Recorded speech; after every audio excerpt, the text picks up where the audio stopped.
Les problèmes dentaires peuvent avoir de graves conséquences et une bonne hygiène bucco-dentaire aide à prévenir la mauvaise haleine, la carie et les maladies gencives. Alors, nous vous présentons le pâte dentifrice aux herbes naturelles appelé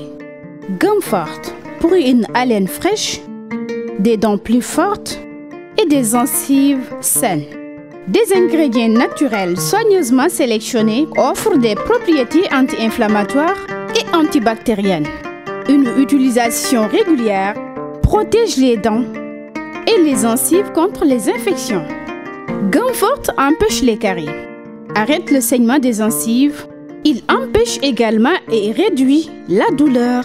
dans les gencives et les dents. Gumfort construit un émail solide et sain, réduit la sensibilité des dents, rafraîchit la bouche et prévient les mauvaises odeurs. Gumfort a une formulation unique d'ingrédients naturels offrant une protection complète et durable. Aldi, Pupli, Baboul et Meswek. Dans Gumfort aide à garder les dents blanches et brillantes. Vajara Denti resserre les gencives pour combler les lacunes. Nîmes et Aldi, les agents antibactériens les plus puissants, aident à combattre Yoré et traiter les infections des gencives. Pudina et Lung tuent efficacement les bactéries responsables de la mauvaise haleine. Pour prévenir la carie dentaire, la carie et la mauvaise haleine, Gumfort est utile dans la sensibilité dentaire, combat la plaque dentaire et blanchit les dents. Gumfort, la pâte dentifrice pour toute la famille, disponible en pharmacie avec un prix très abordable. maa ngi leen di nuyu di rafetlu ànd bi ngeen di ànd ak Sunugal 24 ñu dellu siwaat seen émission question politique ma ci am mbégte di ci dalal soxna Khadija Mayakor Diouf moom miin ngeen ko ci plateau télé yi mi défendre ay position am bokk ci parti Pastef bu Ousmane Sonko nekk tamit ki nga xam ne moo jiite jigéen yi nekk ci parti boobu te nekk ci Géejawaay am lu mu bëgg tamit ci Géejawaay xam naa dina ñëw ak moom ci biir waxtaan bi Khadija ma bàyyi la nga nuyoo ak ñu ñuy suivre. Moustapha maa ngi lay nuyu di nuyu tamit internet yëpp yi nga xam ne ñu ngi taaxirlu di seetaan sa émission bi may wax toujours qui est une très très grande émission ndax je ne cesserai de vous le dire yéen ñi nga xam ne yéen a nekk ci net bi vous avez démocratisé l'information te lu am solo la nga baal ma rek balaa may sori ci nuyoo bi ma jaale toute la communauté sénégalaise ma commencé ko nag ci suñu sëriñ yi nga xam ne ñoo wàcc liggéey bërki démb voilà di nga may ma rek ma jaale Cheikh Abdoulaye Thiawlaay bi nga xam ne moo wàcc liggéey ak sëriñ Canaba Cekkeen bi nga xam ne ñoom la yàlla woo si fan yii ñu weesu démb rek donc Sénégal am tiis bu mag a mag a mag boo xam ne vraiment lu naqari la lu diis la mais yàlla bu bëggee ku bëgg da ngay ñàkk di jaale aussi toute la commune tous les Sénégalais yi nga xam ne ñàkk nañ seen bakkan ci période yi ñu weesu di ñaan yàlla rek mbas mi yàlla na fi yam Moustapha ñu commencé si loolu. mais balaa ñoo commencé look bi kay laa lay laaj tey bii moom ban style la. c'est Khadija dans tous ses états. toute africaine. toute africaine voilà. ok Khadija waxtaan bi dañ koy doore ak élection locale yi dañ lay gis tout le temps ngay def ay vidéo ci internet bi di sensibiliser di ñaxtu foo ci toll. maa ngi ci kawam bu baax a baax a baax en tant que militant. parce que dama gëm ni cette élection locale yi ñu jëm enjeu bi dafa crucial parce que nag li ñuy wax rek mooy élection locale chaque 5 ans lay am bi weesu sax nag dépassé na 5 ans donc li nga xam ni mooy gérer suñu gox ak suñu goxaat yi li nga xam ni mooy permettre citoyens yi ñu mën a exprimer wu ci seen base defe naa élection locale moo koy jëmmal donc loolu moo tax ma am ci engagement boo xam ne foo leen ko natt rek weesu na ko parce que dama gëm ni le changement bi nga xam ne moom la ñuy wootee ñun ñoo ko war a incarner d'abord ci suñu ay base te foofu lañ toll donc ñu nekk ci processus électoral te ku ne processus électoral dafa am ay étapes décisives yoo xam ne c'est très important ñu réussir ko ñun surtout ñun ñu nekk ci opposition bi et te ci foofu lañ toll maanaam bindu ji ci liste électorale yi donc bindu ji ci liste électorale yi du yàgg période bu gàtt la li ñuy wax diir bu gàtt la te dafa ne këtt ni jonn te lu ne këtt lu ne jonn koy faj te comme nag foofu lañ toll en tant que militant en tant que parti d'opposition je pense que suñu rôle premier suñu rôle bi nga xam ne tey ci lañ war a nekk mooy essayer d'enrôler le maximum de citoyens ci liste électorale yi mais surtout le maximum de primo-votants ñi nga xam ne en général ñëpp xam nañ ne ils sont favorables au discours de Pastef, ils sont favorables au changement, ñu fexe ba ñooñu bindu ci liste électorale yi te am nañ yaakaar ni fii ak une semaine 2 semaines d'ici la fin des inscriptions sur les listes électorales danañ am ay résultats yoo xam ne wax nga ko léegi ci primo-votants yi nga ne enrôler le maximum mooy seen objectif mooy leen tax a jóg, mais dañu gis ne tamit am na ay coow yu si juddu. coow bi si nekk mooy mbirum ni ñuy bindoo, parce que bu fekkee ne dañ leen laaj pièce d'identité ak certificat de résidence yi nga xam ne moom lañ leen di laaj, kayitu yi nga xam ne moom la ñu wutee ci mairie yi, ñu ne dañuy tànn léegi ñu koy jox mu am coow bu si juddu ba ñu bëri ñu ne léegi ñoom ñoo yor doole ji parce que ku leen neex lañ koy jox, ku leen neex duñ ko jox. ñu gis mu am ñu bëri daal ñu ngi koy ñaxtu. ñàkk démocratie rek la gis nga monsieur Mbaye, xam nga lan moo dommage tey en 2021 tey ñu taxaw di discuter des questions yu nga xam ne c'est des basiques et des fondamentaux de la démocratie. Gis nga vote, le droit au vote, c'est un droit qui est consacré par la Constitution. Nit warula mën a am sañ-sañ moo xam gouvernement nga, moo xam maire nga, moo xam loo mën a doon ak position boo war a mën a nekk di utiliser sa doole wala sa force pour mën a xañ nit doomu aadama droit boobu nga xam ne mooy droit bi koy permettre mu exprimer li mu xalaat, li mu bëgg ak sañ-sañam. xam nga li graaw mooy bu ñuy waxu fraude yi nga xam ne daf siy am daf lay wan rek ñàkk démocratie ak dellu ginnaaw bi nga xam ne moom la Sénégal dellu ginnaaw. Pourquoi may wax loolu tey au 21e siècle su ñuy wax ay question de carte d'électeur di wax ay question de mettre en place des barrières pour empêcher à des jeunes ou à des citoyens pour sous quelle forme que ce soit moo xam comme ni nga ko waxee empêcher leen ñu jot seen kayitu juddu, ndax xam nañ ni dans le processus électoral il y a la carte d'identité qui est quand même la pièce maîtresse. Cette carte d'identité pour nga am ko il faut que nga am kayitu juddu, nga dem ci mairie bi nga ko war a am, les choses sont claires, nettes et précises, ñu joxe ay instructions pour ñu jafeel am kayitu juddu. Il y a pourtant 6 mois de cela soo demoon pour uti ji kayitu juddu boo ko utee suba ngoon nga jot ko de source sûre, parce que nag man je suis sur le terrain, li may wax dama ko teg ci loo xam ne ay témoignages la yoo xam ne ce sont les jeunes qui sont sur le terrain ñoo ma ko jox. Dañuy dem ci ay mairie pour uti ji kayitu juddu,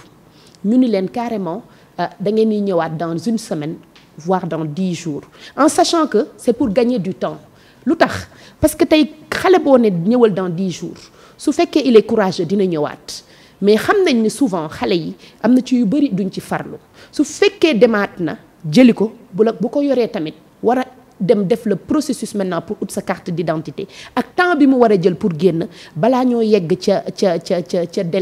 délai yi nga xam ne moom lañ impartir pour nit ki mën a bindu ci liste électorale yi béy way na mbuus. Mais loolu lan moo ci seen rôle yéen opposition bi alerter. Et c'est ce que nous sommes en train de faire. Je pense que tey toute l'opposition unie ñu ngi wax li ñu xam ne moom la ñuy constater, d'autant plus que dañu am ay plénipotentiaires yu nekk ci communes yi nga xam ne ñu ngi recenser ces anomalies, mais dañuy appeler aussi tey tous les citoyens ñu xam ne am na foo xam ne peut-être les politiques ne sont pas là-bas. Tey ji koñ bu nekk wala quartier bu nekk am na un chef de quartier, donc damay woo tous les citoyens qu'ils se portent garant même de la sécurité même du processus électoral. En quoi faisant, man su ma dëkkee ci quartier gis ni kat y a des injustices yu nga xam ne maa ngi koy constater wala ay anomalies yu nga xam ne c'est antidémocratique et ça fausse le jeu de la démocratie. Moo xam nekk ak chef de quartier bu nga xam ne il refuse de délivrer les certificats de domicile pour permettre xale yi ñu mën a jot seen résidence, moo xam mairie yi nga xam ne dañuy bañ a joxe kayitu juddu, mais moo xam aussi ñi nga xam ne dañuy tëj à des heures yu nga xam ne xam nañ ni heure yooyu la nit ñi soxla pour mën a ñëw ci lijjanti ci seen kayit. C'est-à-dire tey le constat est le même partout. Tout est fait pour que ñu fausser les jeux de la démocratie. Day wane rek ni ñi ñu ko sekkal ils ne sont pas des démocrates et qu'ils ne veulent pas la transparence. Alors que tey dans un pays comme le Sénégal, avec le passé démocratique que nous avons, je pense que waroon nañ dépasser tey di wax ay mbirum këyit, di wax ay mbirum téye ay këyitu jàmbur, di wax ay mbirum mairie yi nga xam ne dañuy utiliser même cette pandémie pour ay excuses wala ay stratagèmes pour réduire les effectifs yi fay nekk ak yeneen yoo xam ne boo ko boolee rek daf lay wan ni fii ci Sénégal on a encore beaucoup de chemin à faire et dinañ ci gën a xuus xëy na ci débat bi quand je me pose aujourd'hui des questions sur le fichier électoral bi nga xam ne tey benn nit moo ko yore moom ko quand je me pose des questions sur délais yi nga xam ne moom la ñuy joxe muy des délais très courts yoo xam ne avec liñ ci dëxin lépp damay ne rek on n'est pas encore sorti de l'auberge mais nag lenn la ñuy wax y a eu des victoires techniques yu nga xam ne fii lañ jaaroon pour def ko ñun ñu leen di wax rek ni lii woon na et que aujourd'hui nous l'opposition nous serons garants du respect de tout le processus électoral et de toute la transparence dans ce processus. mais da ngeen di nekk garant maanaam fexe ba ñàkk ko ba processus bi doon lu jaar yoon mais bu ñu xoolee ba ci biir bataille boobu saa bu ngeen ko songee rek du ngeen ci am ndam parce que da ngeen di xeex pour primo votants yi voter ñoom ñëpp mais déjà le vin est tiré comme ni ñu ko waxee parce que au lieu que ñu inscrire par extrait wala leneen loo xam ne dina leen dimbali ñu inscrire pièce d'identité lañ leen laaj déjà ñi ngi am problème résidence problème domicile sax dañ koy am d'abord ci biir chef de quartier yi laataa ñoo dem ci mairie bi ak loolu lépp yéen ngeen ne da ngeen di sensibiliser pour nit ñi fexe ñëw est-ce que jamono jii namit nekkoo leen ci ñu leen di bëgg a tardeloo moment boo xam da ngeen waroon wàcc ji dem investir terrain bi xool mais justement moi je suis en phase avec toi est-ce que du benn combat boo xam ne tamit yéen a ngi koy mëne te xam ne ñàkk ngeen ko d'avance mënuñu ko ñàkk mëne tu sais parce que on est dans notre rôle on est dans un processus bu nga xam ne toute anomalie ñun dañu ko war a signaler parce que nag lii tooy ci ñun lay takk mais li am solo te nga wax ko ci sa wax man loolu laa gëm aussi mooy duñu nangu aujourd'hui ñu ñuy dévier de l'essentiel et que l'essentiel aujourd'hui ça se passe sur le terrain parce que en tant que opposition ñun ñoo am intérêt aujourd'hui à ce que les jeunes soient inscrits sur le fichier électoral les statistiques sont là ñëpp xam nañ ni en général lorsque les jeunes s'inscrivent en masse ci fichier électoral bi dafay am incidence pour l'opposition et cette incidence est positive donc comme tu l'as si bien dit man sama gëm-gëm lenn la actuellement c'est vrai c'est important qu'on dénonce mais il faut que toute l'opposition dans son entièreté se mette sur le terrain descendre sur le terrain se mobilise en masse et de manière très stratégique bañ ci tàyyi parce que période bu gàtt la li ñuy wax rek ni mënoo dem guerre te doo yóbbaale say gànnaay ñun suñuy gànnaay mooy le maximum d'inscrire le maximum d'électeurs sur le fichier électoral et surtout les primo-votants li nga wax sànq lu am solo la le fait que ñu nekk tey di xeex pour ay këyit di xeex pour ay résidences c'est dommage au XXIe siècle encore une fois gis nga tey dans les grandes démocraties tu sais comment ça se passe nit bu amee majorité bi nga xam ne moo ko mën a permettre mu voter il est automatiquement versé sur le fichier électoral c'est-à-dire qu'on n'a pas besoin aujourd'hui ñuy jaar ci ay processus d'inscription ay processus de délivrance de papier de stratégie c'est révolu voilà donc un citoyen qui jouit de tous ses droits civiques normalement su fekkee dañu ne rek démocratie moo ñu yëkkati il est versé sur le fichier électoral maintenant pour des questions de modification par exemple d'un lieu de vote wala des questions mineures on peut ouvrir des révisions sur les listes électorales d'autant plus que toutes les technologies aujourd'hui permettent de verrouiller ce genre de système donc man je peux te dire une chose c'est quelque chose qui me tient à cœur et je pense que je porterai ce combat partout où je serai que le vote soit un devoir bu nga xam ne nit du sonn pour mën ko def parce que tey soo xoolee les statistiques li muy wane la population sénégalaise est majoritairement jeune les jeunes représentent plus de 65% de la population sénégalaise c'est cette jeunesse tey moom lañ tënk di leen noot di leen xañ seen ak seen yelleef ensuite on arrive à des situations yoo xam ne la personne mënul dem voter ji pour exprimer son choix mu génn ci mbedd mi di révolter wu on se demande pourquoi ñuy def loolu alors que au moment où ils avaient le droit ou la possibilité d'exprimer seen xalaat wala seen gis-gis dañ leen ko xañ c'est une violence d'État aujourd'hui qu'on observe qui li ngay jur toujours du doon li ñu gënal loolu moo tax on se battra même si c'est difficile je l'avoue parce que nag boo nekkee des gens bi nga xam ne ils sont tous sauf démocrates dañu toog boof ci un fichier électoral di jaxase la carte électorale ni ñu ko bëggee di manipuler en fait les chiffres di inscrire quand tu vois des ministres de la République qui se sont permis de dire que en étant ministre de l'Intérieur de surcroît dinaa inscrire sama ay militants dinaa def tout ba sama ay militants. non mais loolu passé non ce n'est pas non c'est révélateur. C'était Aly Ngouille Ndiaye. non ce n'est pas et puis Aly Ngouille Ndiaye passé na ak Antoine Diome moo fi nekk. je ne mënul passer. tu sais les faits sont là et sont têtus. Ça te montre juste l'état d'esprit bi nga xam ne ci la ñu nekk maanaam manipulation maanaam trafiqué maanaam on a même l'impression qu'aujourd'hui en fait on fait une mafia autour de ce fichier électoral pour pouvoir manipuler les chiffres et manipuler en fait le suffrage des Sénégalais loolu moo tax tey man j'en appelle à la responsabilité de tous les Sénégalais gis nga élection c'est vraiment un moment fort dans la vie d'une nation et d'une démocratie dafa war a mën a permettre à chaque Sénégalais mu mën a exprimer xalaatam rawatina nag élection locale nga xam ne mbirum gox ak goxaat la et surtout mbirum développement la na ko Sénégalais yëpp sécuriser seen bopp et j'ose espérer que dans les années qui viennent on dépassera ces questions d'inscription et que on évoluera dans notre façon de concevoir notre démocratie en allant vers une inscription automatique des Sénégalais qui ont atteint l'âge de vote et c'est un plaidoyer que je me ferai l'honneur de porter tout au long de ma carrière politique. ok ba tey ci loolu la ñuy des dañu gis ñu ne am na ay commission yoo xam ne ñi ngi làqatu def ay commission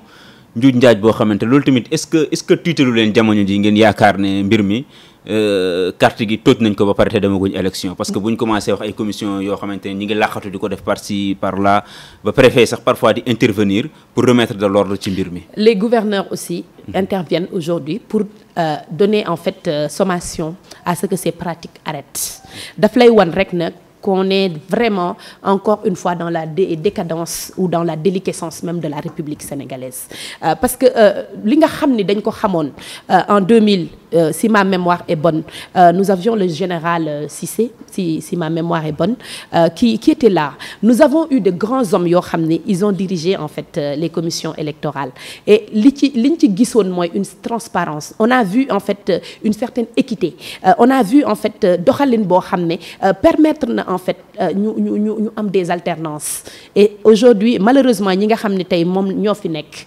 ils sont allergiques à la démocratie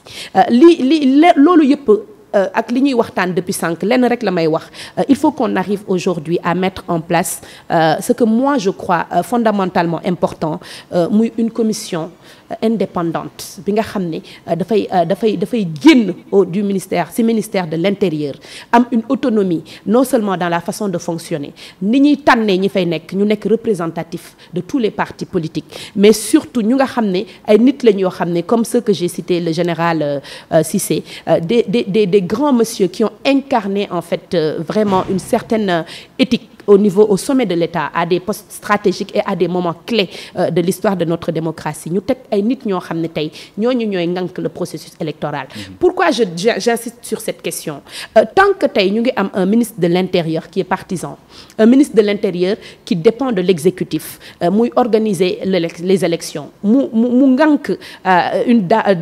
direction de l'automatisation du fichier ngànk suñu carte d'identité yi en l'occurrence enfin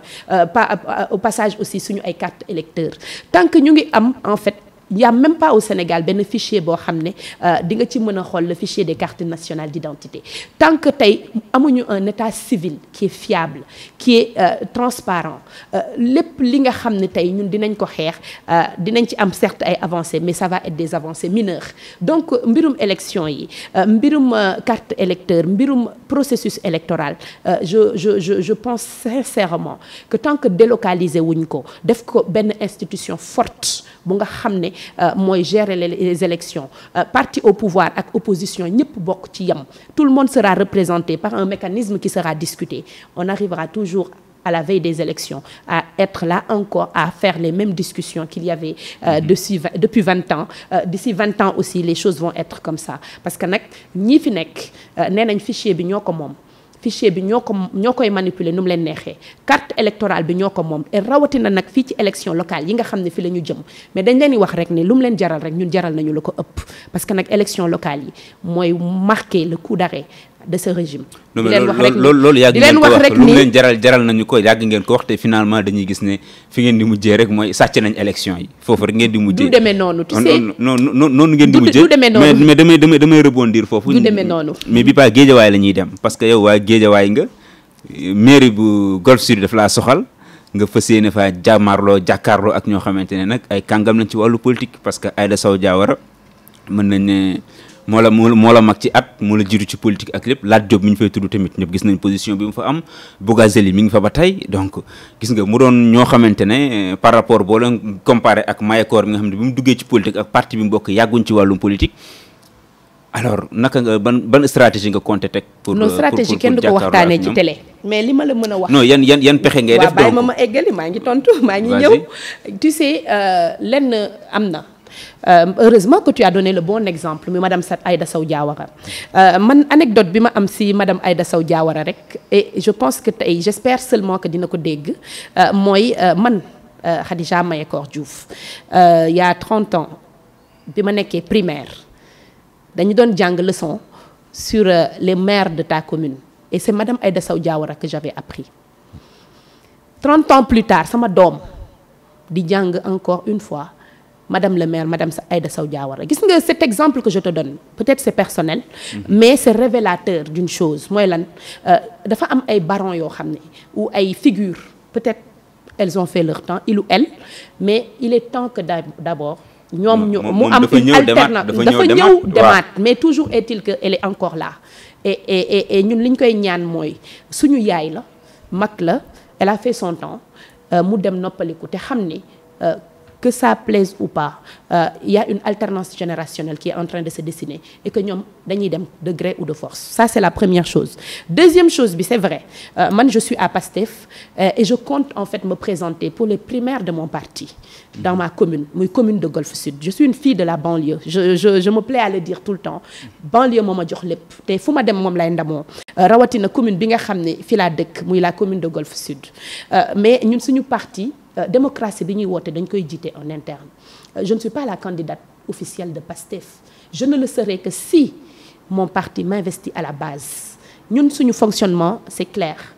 dans chaque commune dans chaque département dañuy dem primaire parce que nag c'est pas parce que Khadija Mayakor la ñuy gis muy wax ci télé bi wala muy wàcc wala muy def ses vidéos que c'est elle la candidate naturelle de Golfe je vais aller chercher le suffrage des patriotes qui sont dans ma commune mais je vais compétir avec des gens sur un programme boo xam ne dañ koy proposer. non mais Golfe bu ñu ko waxee Khadija Guédiawaye loolu ñëpp xam nañ ne tamit. non mais secret de polichinelle la parce que c'est pas une évidence. non mais si c'est une évidence. parce que peut-être da ngeen ko wax ni pour la forme. non waxuma ko pour la forme mais xam nañ ne Golfe yow yaa fay nekk tey ban image. wala ban leader Pastef lañu mën a tegaat Golfe ne bu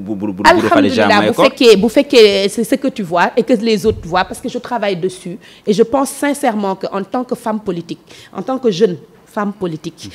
dama am responsabilité d'affirmer en fait ma place notre place ñun les jeunes mais aussi les femmes dans l'espace politique comme yàlla def na ma def ko ba nga bu ku mel ni yow mën ko gis alhamdulillah tout ce que je peux dire c'est que nous allons chercher d'abord à être candidate de notre parti ou coalition à la candidate non je chercherai à être candidate dans ma commune donc pour représenter mon parti parce que je pense quand même que j'ai des choses à faire valoir et que j'ai une ambition très très vraiment certaine pour ma commune beneen bi nag te vraiment foofu la ma waxtaan bi di neexee parce que da nga wax ci sa biir wax que ñun parti bu ndaw lañ parti boo xam ne la xëy na yàgguñu ci langue politique bi mais nous sommes le premier parti d'opposition de ce pays te c'est pas sorti de rien à force de travail lañ fa egg te je pense que man gisuma kàngam bi ngay wax ni mu ngi ci sama commune ou pas parce que gëwuma loolu xam nga lu ma gëm nous sommes dans une localité boo xam ne nous avons des choses à faire valoir et nous allons nous battre et je sais que les Sénégalais ont compris c'est pas ay kàngam la ay tur du affaire de xaalis parce que si c'était le cas je pense que Macky Sall n'allait pas être président de la République en 2012 Abdoulaye Wade ne le serait pas aussi en 2000 donc il y a eu des alternances aujourd'hui qui se sont faits sans zéro avec peu d'argent tout simplement parce que la donne est en train de changer affaire bi du xaalis affaire bi nekkatul jënd nit ñi. mais xaalis si la bokk du xaalis mais xaalis si la bokk. laisse-moi terminer c'est important ce que je suis en train de dire. J'en appelle aujourd'hui à la responsabilité des Sénégalais. Surtout des citoyens surtout ñu dëkk ci sama gox rawatina nag jigéen ñi. parce que pourquoi je lance cet appel et ce message parce que dafa naa koo xam ne dañ koy yàgg a nax bi mooy élection bu jubee ay kàngam ñëw di leen jox xaalis di leen ger di leen proposer li nga xam ne amalu leen njëriñ ndax balaa weer di jeex mu jeex problème yi des fi problème ni dëkkuwaay yi des fi problème mu jàng bi des fi problème mu santé bi des fi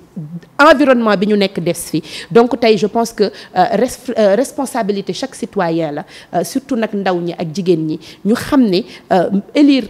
ki nga xam ne moom ngay jox sa baat ci sa gox dafa doon lu am solo te nañu xool bu baax ni ñuy tànn en tout cas man Khadija Mahécor Diouf je représente PASTEF et je suis fière d'appartenir à ce parti surtout que nag gëm naa ni yëf yi changé nañ ko fondamentalement et que nous avons réveillé une conscience citoyenne sur tout le territoire national et que élection locale yi ñu jëm incha allah dina ko firndeel et nous aurons beaucoup de femmes et d'hommes et de jeunes qui vont rentrer dans les mairies qui seront des patriotes et qui vont jouer leur partition leneen li nga xam ne nag loolu moo ëpp solo moom laay wax chaque jour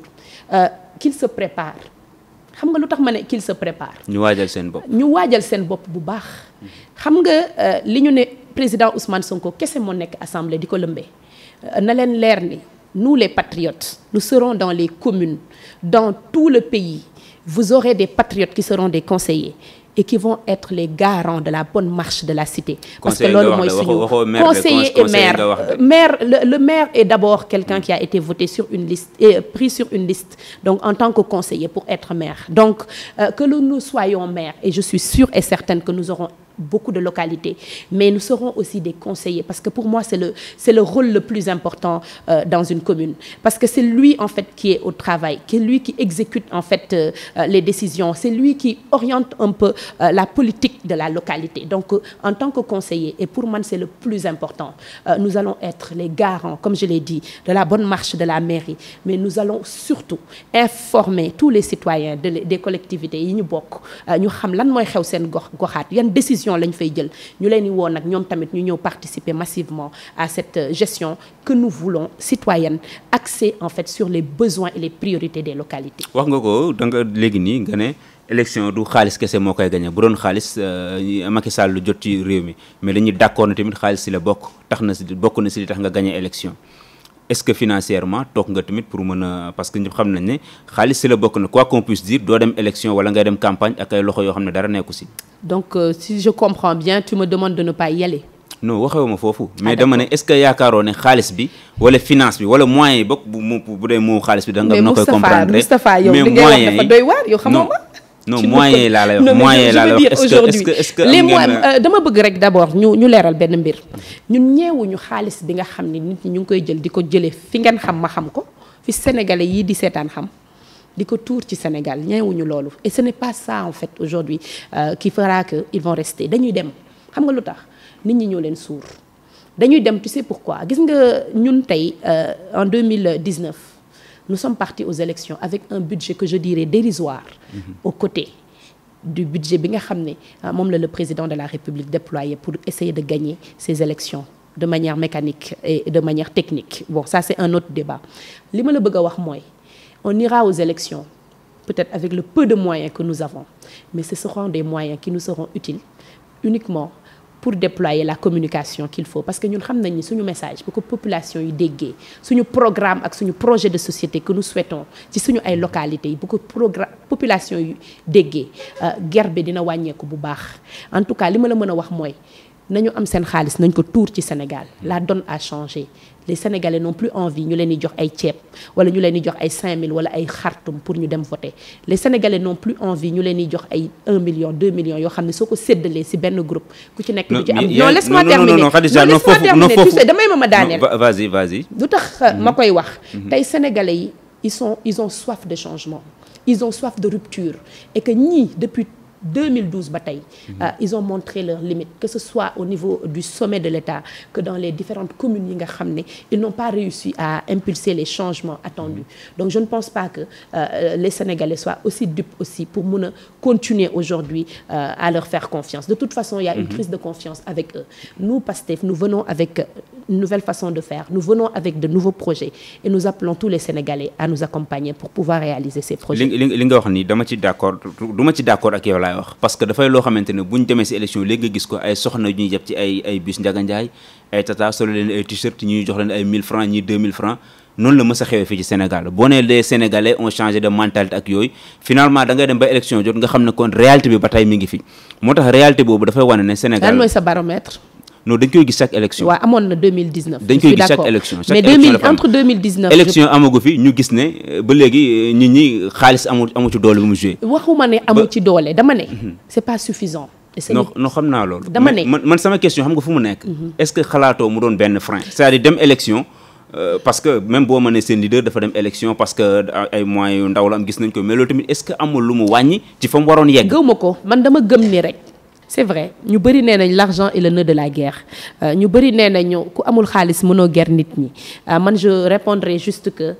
nous avons notre discours nous avons aujourd'hui suñu philosophie ak suñu projet de société bi ñu bëgg ci suñu ay localités dinañ ko dem nag jaayi ji à tous les Sénégalais ak tous les citoyens yi nga xam ne ñu ngi ci suñu ay localités ñun amuñu dërëm bu ñuy jox kenn amuñu xartum bu ñuy jënd di ko solal nit amuñu kaar yu nga xam ne dañ koy louer pour di yóbbu ay nit mais am nañu gis-gis ak gëm-gëm bi nga xam ne citoyens yi nga xam ne ñoo dëkk ci localités yi nu mun nañ leen woo ñu co-construire ensemble un projet boo xam ne ñoom dañ ciy jouer seen partition te loolu defe naa moo leen amal njëriñ mooy am impact réellement ci seen dundini doom ci seen gox-goxaat yi ñu xam ne fa lañ dëkk te pour man loolu kenn du ko jënd. kenn du ko jënd da nga am benn challenge boo lancé man dama ne sax loolu am fit la parce que boo ne ku nekk mu inscrire benn leader bu nekk wala responsable mu inscrire 1000 foo ci toll ndax am nga sax 100. Tu sais, c'est vrai, c'est un challenge que j'ai lancé personnellement tuddee ko le challenge de Khadija Mahécor Diouf. Donc 1000 nouveaux inscrits sur le fichier électoral du lu metti lu ma gëm la te je déploie tey benn stratégie boo xam ne du fii laa koy développer aussi parce que c'est quand même quelque chose bu nga xam ne du si télé lañ koy wax mais mën naa la wax rek ni gëm-gëm la te 1000 inscrits pour moi c'est pas beaucoup parce que tey su fekkee chaque jour tu arrives à enrôler 30 personnes yoo xam ne di nga leen mën a convaincre pour ñu dem bindu ji ci liste électorale yi moo xam ñu nga xam ne dañu am non inscrits te on en a une quantité énorme si seen fichier si seen carte d'identité te xamuñu fan la ñuy jaar pour mën a dem inscrire moo xam ñoo xam ne binduwuñu woon ci liste électorale yi tout simplement ñoo xam ne dañu war a inscrire ndax modification yu ñu war a def ci seen goxaat 30 par jour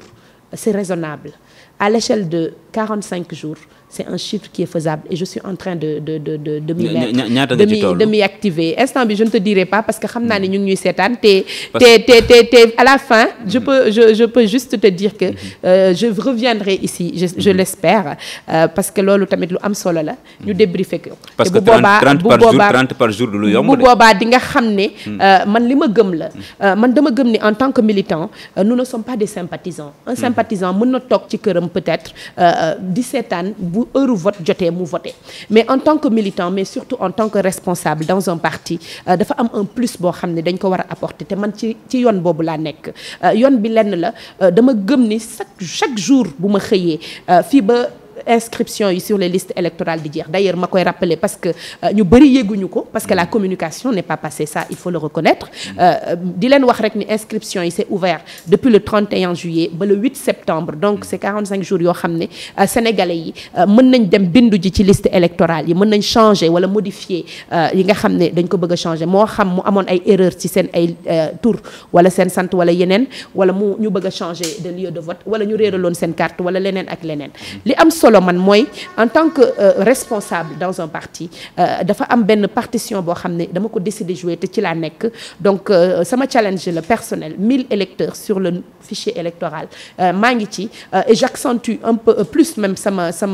sama campagne si primo-votants yi surtout parce que dama gëm ni c'est des jeunes qui nous sont favorables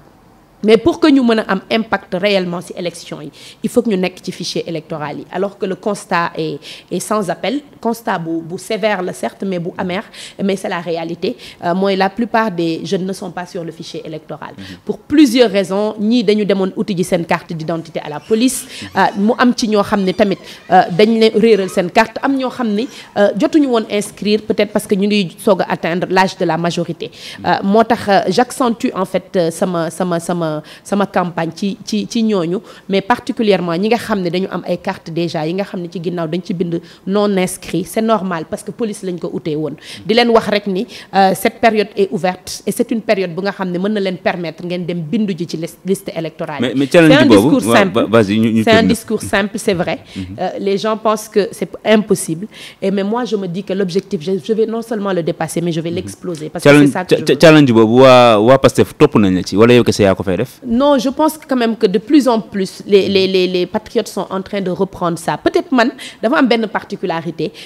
Peut-être c'est ce qu'on me reproche par moment. Je parle beaucoup mais man dama gëm la pédagogie par l'exemple. Je le fais parce que j'essaie d'impulser une dynamique. Il y a beaucoup de gens qui le font, qui n'en parlent pas. Il y a beaucoup de gens aujourd'hui yi nga xam ne ils se sont donné comme objectif d'inscrire 10 personnes par jour sur le fichier électoral. Donc 10 personnes, ce n'est pas rien. Donc si tu arrives à convaincre 10 personnes si benn jour, sur les 30 jours, c'est un petit 300 électeurs que tu auras enrôlés, permis en fait ñu dem inscrire ji, ainsi de suite. Donc sur une échelle en fait de 1000 à 2000 personnes, je peux vous dire que nous aurons les résultats escomptés. Li am solo rek tey mooy c'est une période très courte, période bu gàtt la, période bu limitée la. Donc ñun en tant qu'opposition, c'est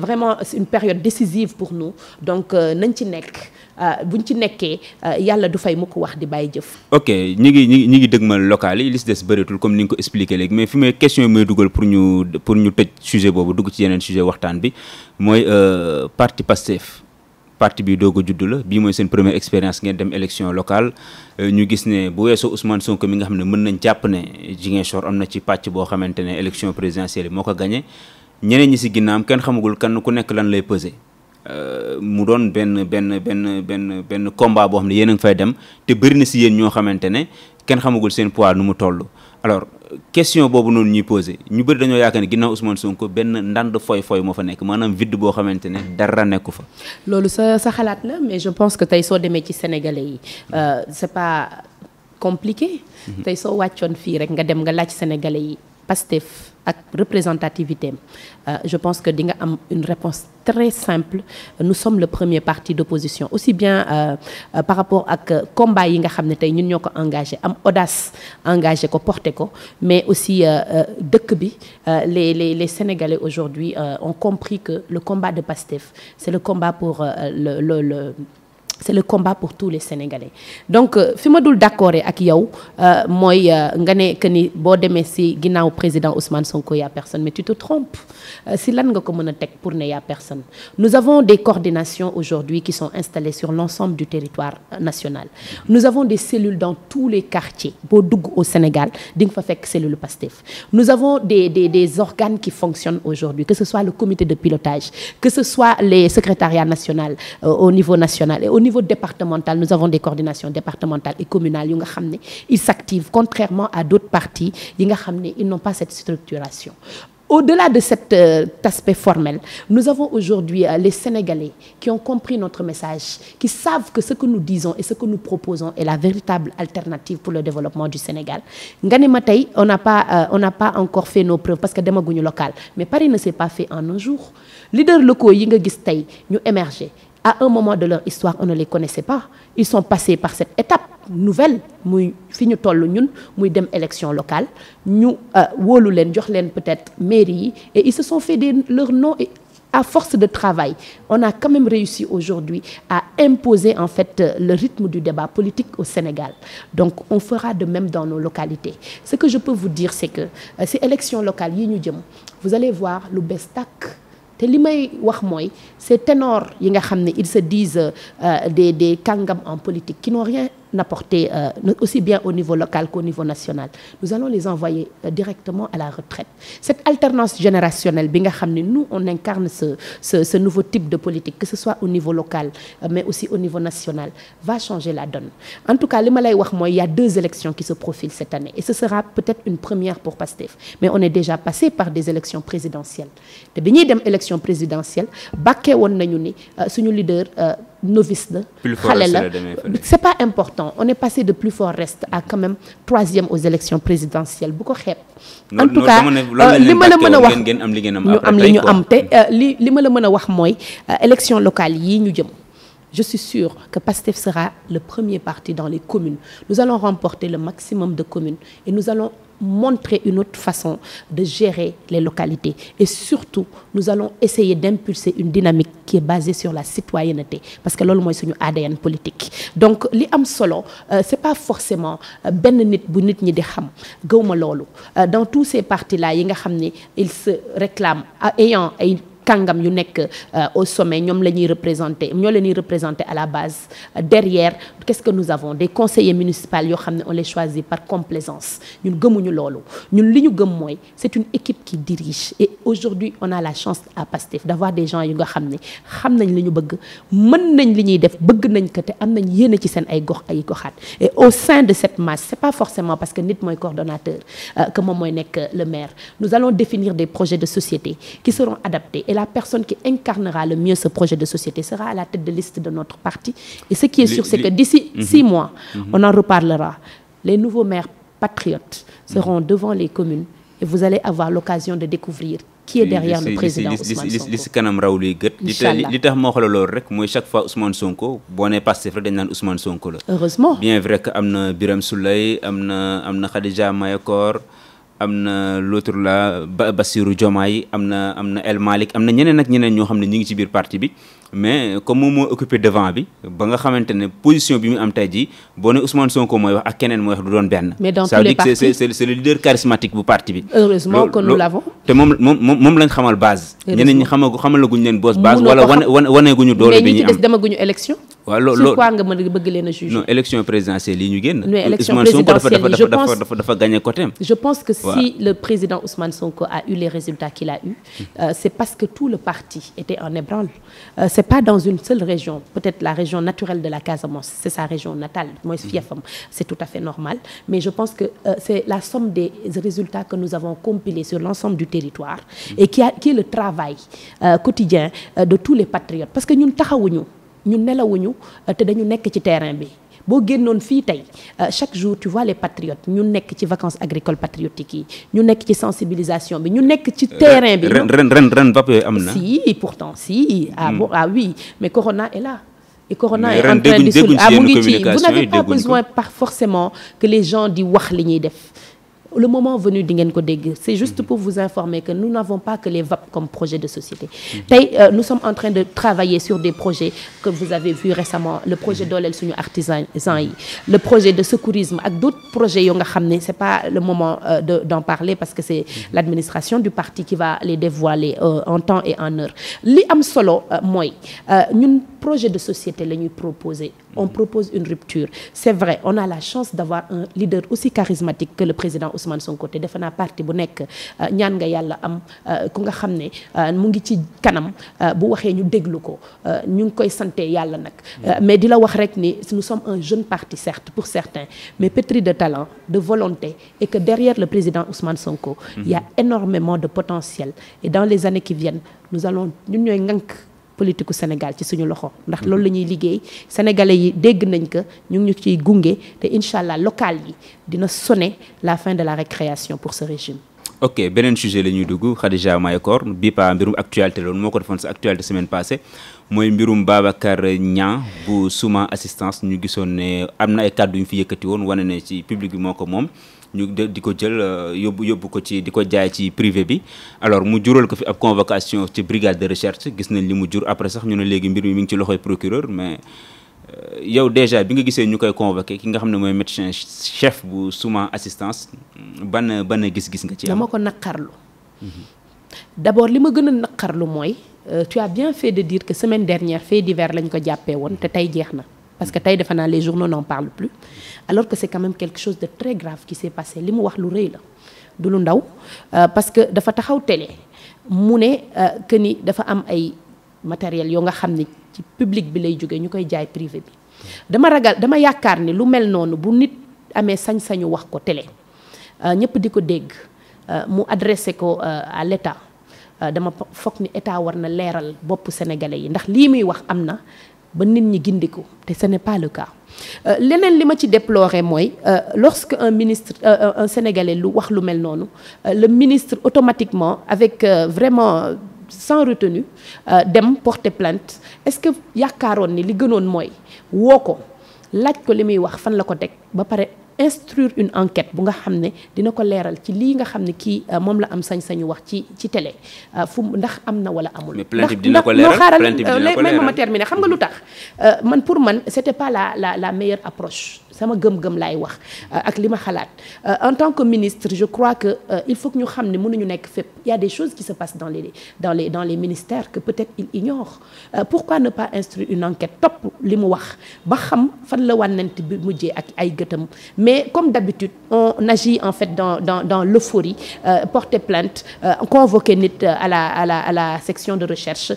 heureusement que elle a été libérée parce que ce serait vraiment dommage qu'on l'arrête pour une chose bu nga xam ne voilà defuñu l'enquête qu'il faut derrière pour pouvoir situer les responsabilités en tout cas li may wax mooy c'est l'arbre qui cache la forêt gis nga l'histoire de monsieur Niang du docteur Niang dafa am lu may interpeller man au plus profond de moi parce que scandale yi dañ ci yàgg boo xoolee le scandale des faux médicaments yi nga xam ne les médicaments je dirais on en avait parlé il y a pas longtemps avec les Chinois ak ay bateau yoo xam ne dañu def ay médicaments dugg ci biir Sénégal doo xam sax fan lay mujj on en parle pendant 1 mois 2 mois après ñu lox ji nax saay boo demee l'histoire de ce trafiquant qui a été libéré comme ça ñu ne déet na waaye nga dem voir le cas de Kër Serigne bi ñu fay dem au vu et au su tout le monde di fa jaay ay médicaments yoo xam ne c'est un problème de santé publique c'est-à-dire questionnement yi foofu lañ ko war orienter pour man gis nga man j'ai comme l'impression c'est une impression que j'ai que c'est une mafia qui est organisée derrière le médicament derrière les matériels et le soin alors que tey Sénégal war na dépasser fii l'affaire du docteur Niang j'ose espérer que ils vont éclairer la lanterne des Sénégalais parce que suñu xaalis la ñuy jël di ko cotiser en termes d'impôts et autres taxes pour di leen ko jox ñuy gérer donc rafet na su fekkee lu mel nii am na ñu leeral suñu lanterne pour que ñu mën a situer les responsabilités su fekkee ni li docteur bi wax am na ñu xam mais bu fekkee ni c'est des agents de l'État qui sont aussi incriminés ñu mën ko xam il est temps qu'on apprenne à avoir de la transparence et qu'on aille jusqu'au fin des choses. plainte bi yoon la ci tamit pour ñu leeral ko. boobu ba léegi continuer dina leeral. et pour man une chose aussi grave devrait être jugée en flagrant délit parce que dafa grave lu ne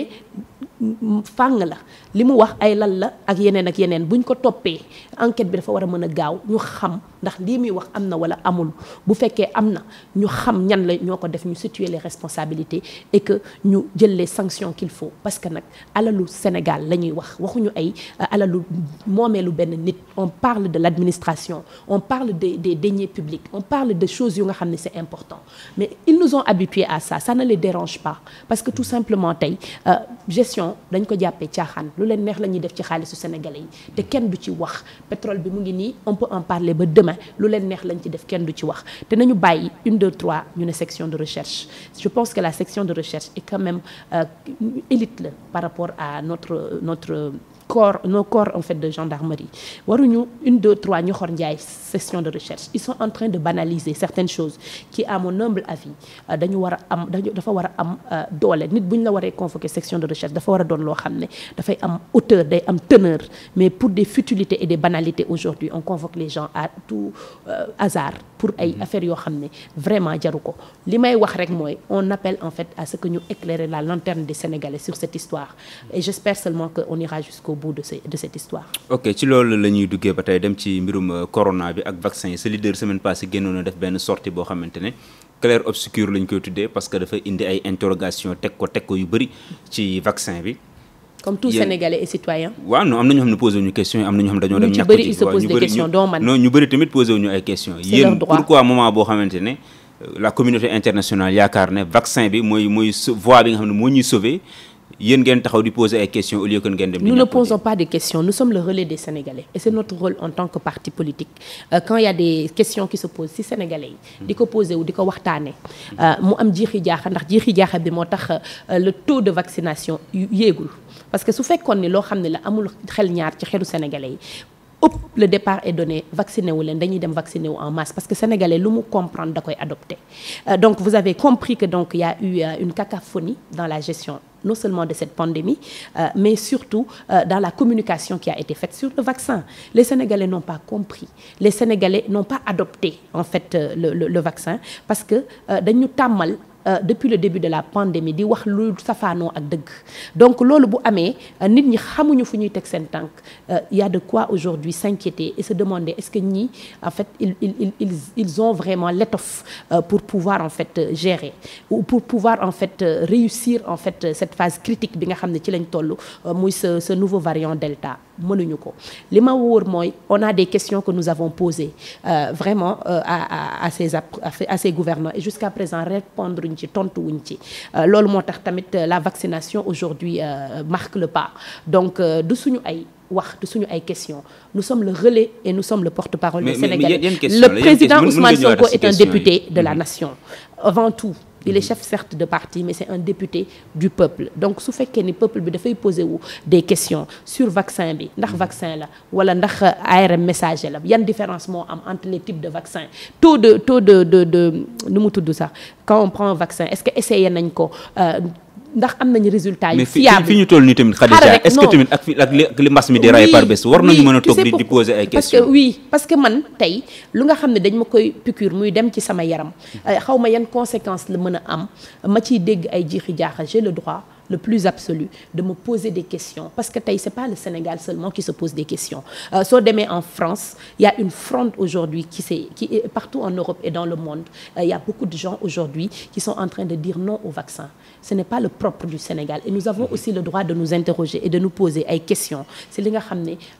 amuñu ci ay éclairage et c'est eux qui doivent éclairer notre lanterne ce n'est pas le cas parce que de toutes les façons mimétisme la ñuy def à chaque fois le vaccin est sorti il faut le faire la communauté internationale la France aujourd'hui et tous les pays yi nga xam ne tey ils veulent que les gens se vaccinent le passeport vaccinal et tout ça il faut suivre le rythme il faut suivre la cadence mais ñun mënuñu topp loo xam ne amuñu ci ay firnde yu leer donc man je respecte ceux qui disent que dañuy vacciner wu c'est leur choix am nañ ci droit je respecte aussi ceux qui disent que duñu vacciner wu parce que amuñu leeraluñ leen am na ay lënt ci seen bopp donc c'est vraiment à l'appréciation de chaque personne man loolu laa gëm mais li am solo mooy en tant que gouvernement sur des questions aussi essentielles que des questions de santé je pense que des questions sont posées et que nous devons et nous avons droit d'avoir des réponses claires net et précis ce qui n'est pas le cas. lan ngeen di ragal ci vaccin yi da ngeen ko ñàkk wóolu wala loolu. je ne suis pas scientifique. mais loolu moo waral ngeen wóolu suñu scientifique yi parce que Sénégal tamit am na ay kàngam yu xarañ yu fi nekk. bu ñu demee bay ñàkk nit ñi am na fu ñu ko teg. des kàngam ont parlé d'ARN messager. loo xam ne ci ADN la jëm. aw ma ci leer nañ mais c'est des choses nouvelles on n'a pas encore les données scientifiques yu ñuy permettre ñu ne amul ay effets secondaires à long terme d'ici 5 ans ou 10 ans aujourd'hui on nous dit que le vaccin chinois n'est pas bon et pourtant il paraît qu'il respecte le processus normal d'un vaccin finalement tu te demandes si c'est une guerre commerciale tu te demandes si c'est des lobbies qui veulent aujourd'hui influencer le monde où on va dans tous les sens. Et donc, en pareille circonstance, je pense que toute personne normale a le droit de se poser ces questions. Et le peuple sénégalais est en droit aujourd'hui de comprendre et de savoir liñ koy jël di ko vacciner fan la jógee lan moo ci am comme conséquence dans les années qui viennent d'autant plus que les laboratoires même yi nga xam ne tey ñooy defar vaccin bi ils font signer à nos États qu'ils dégagent leurs responsabilités sur toute éventuelle conséquences yoo xam ne vaccin yi moom la war a mën a am donc toutes ces questions et ces suspicions aujourd'hui malheureusement font que les gens sont réfractaires au vaccin et moi je peux le comprendre voilà maintenant à chacun de voir li nga xam ne moom la gëm li nga xam ne moom la yaakaar ni mooy li gën pour moom c'est à l'appréciation de chaque individu mais nous en tant que parti politique on est dans notre rôle notre leader et président député du peuple à poser des questions et nous appelons en fait le ministre de la Santé mu répondre sur ces questions parce que c'est des questions yu nga xam ne ça interpelle tous les Sénégalais te réponse yi ñu ngi koy xaar boobu ba léegi te gisuñu ko. ok fi may jeexalee rek mooy mbas mi am na benn docteur bu ne Macky Sall na confiner Dakar ñu delluwaat ci couvre-feu wala yu ni mel alors yow ban lecture nga am ci de façon générale ci troisième vague bi ni ñu ko gérer ak sa troisième vague balaa maa dugg foofu sax dama leen di sànni benn pic parce que nee nañ politiciens yi nag ñoo ko fi indi parce que ñoom ñoo fi doon marché ñoom ñoo fi doon manifester ay 23 juin def nañ fay activités yu bëri yoo xamante ne après moom moo ñu yóbbee ci situation bi ñu nekk nii même su fekkente ne waa majorité am nañ ci part de responsabilité ak tournée Macky Sall bi yéen tamit kenn demul ngeen des parce que bàyyi woo leen ko ak moom. D'accord, nous je pense que on avait confiné les Sénégalais et on nous a déconfinés en nous disant que il faut qu'on apprenne à vivre avec le virus. On est d'accord. Donc du samay waxu chef de guerre la. Parce que nag au début de la pandémie il avait dit que nous étions en guerre contre un virus bu fekkee ni il avait jugé que guerre bi jeexoon na ba mu déclarer que il faut qu'on apprenne à vivre avec le virus nous on continue nos activités et c'est ce que nous avons fait ceci c'était à refaire dañ koy defaat maintenant moom si jëmmu boppam je pense que moom mooy nit ki nga xam ni c'est la personne la plus informée du pays et de source sûre je pense que vous êtes au courant il savait pertinemment bi muy dem defi ji tournéem que le variant Delta avec spécificité yi ñu ko joxoon en termes de propagation bu gaaw rapidité ak ndaw ñi muy laal ak tout ce que nous voyons aujourd'hui dugg na Sénégal et ça ne l'a pas empêché mu dem defi ji tournée wam pour pavaner wu et essayer de faire bain de foule et à 2-3 semaines plus tard le résultat est là des centaines de Sénégalais sont en train de mourir aujourd'hui parce que la contamination moom moo ko indi je n'y vais pas par 40 000 chemins pour dire que c'est cette tournée politique du président de la République qui a propagé le virus au Sénégal ñu koy wax rek ni am na responsabilité bu mag ci li xew actuellement au Sénégal et pire encore on ne l'entend pas un chef de guerre qu'on n'entend pas il y a un enlisement tey dans la gestion de cette pandémie xam nga ñun lan lañ wax il faut vraiment que tey mu am une rupture dans la façon dont on gère cette pandémie les mêmes choses taxaw il y a tant de cas 10 personnes dee nañ 30 personnes ont été testées positives depuis 3 mois 4 mois war nañ changer aujourd'hui d'approche il faut des nouveaux visages il faut une nouvelle approche et peut-être même faire parler les gens qui ont vécu cette maladie il faut une approche communautaire il faut approcher les chefs religieux et autres parce que am nañ baat ci réew mi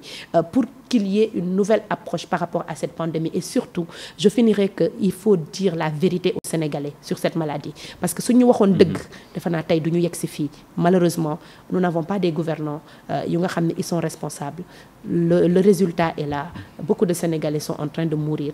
faute de soins mais surtout parce que nous n'avons pas investi assez dans la santé mais ça c'est un autre débat que nous pourrons avoir une autre fois. Khadija Mayakor maa ngi lay jaajëfal ci invitation bi ñu nangul kontaan naa trop ci waxtaan bi yaatal nañ processus beeg yëpp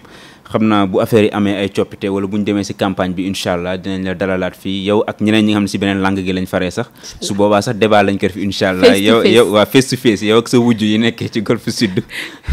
Ce sera avec plaisir. En tout cas, ce que je peux vous dire, moi, il faudra construire avec nous les patriotes dans les localités. Leneen li ma xam ne du ma ko tàyyi di wax chaque jour et chaque fois je conclus avec ça on appelle les femmes à aller porter les listes et surtout à les jeunes à s'engager massivement parce que nag mbirum gox yi lépp lu fa am ñun lay impacter avant muy impacter kenn donc suñu yëf la nañ ko jël kenn bañ ñu ko foqati en tant que femme je lance cet appel et j'espère que cette année nous aurons 10% de femmes mairesses parce que loolu mooy suñu souhait ak suñu vœu en tant que femme leader. Voilà mbirum gox la kon waa gox-goxaani ñoo ko war a moom en tout cas je te remercie aussi. C'est toujours un plaisir pour moi d'être là donc parce que franchement c'est un plateau que j'aime beaucoup donc vous abordez les questions yi nga xam ne moo soxal sénégalais yi di leen ñaanal aussi fi ngeen bëgg a dem ak télé bi yal na ko fa yàlla àggale yàlla mën na ko te dina ko def amiin Khadija jërëjëf ba beneen incha allah ak beneen émission jaajëf. Les problèmes dentaires peuvent avoir de graves conséquences et une bonne hygiène bucco-dentaire aide à prévenir la mauvaise haleine, la carie et les maladies gencives. Alors, nous vous présentons le pâte dentifrice aux herbes naturelles appelé Gumfort pour une haleine fraîche, des dents plus fortes et des gencives saines. Des ingrédients naturels soigneusement sélectionnés offrent des propriétés anti-inflammatoires et antibactériennes. Une utilisation régulière protège les dents et les gencives contre les infections. Gumfort empêche les caries, arrête le saignement des gencives. Il empêche également et réduit la douleur dans les gencives et les dents. Gumfort construit un émail solide et sain, réduit la sensibilité des dents, rafraîchit la bouche et prévient les mauvaises odeurs. Gumfort a une formulation unique d'ingrédients naturels offrant une protection complète et durable. Aldi, Pupli, Baboul et Meswek. Dans Gumfort aide à garder les dents blanches et brillantes. Vadiaravanti resserre les gencives pour combler les lacunes. Nîmes et Aldi, les agents antibactériens les plus puissants, aident à combattre Yoré et traiter les infections des gencives. Pudina et Lung tuent efficacement les bactéries responsables de la mauvaise haleine. Pour prévenir la carie dentaire, la carie et la mauvaise haleine, Gumfort est utile dans la sensibilité dentaire, combat la plaque dentaire et blanchit les dents. Gumfort, la pâte dentifrice pour toute la famille, disponible en pharmacie avec un prix très abordable.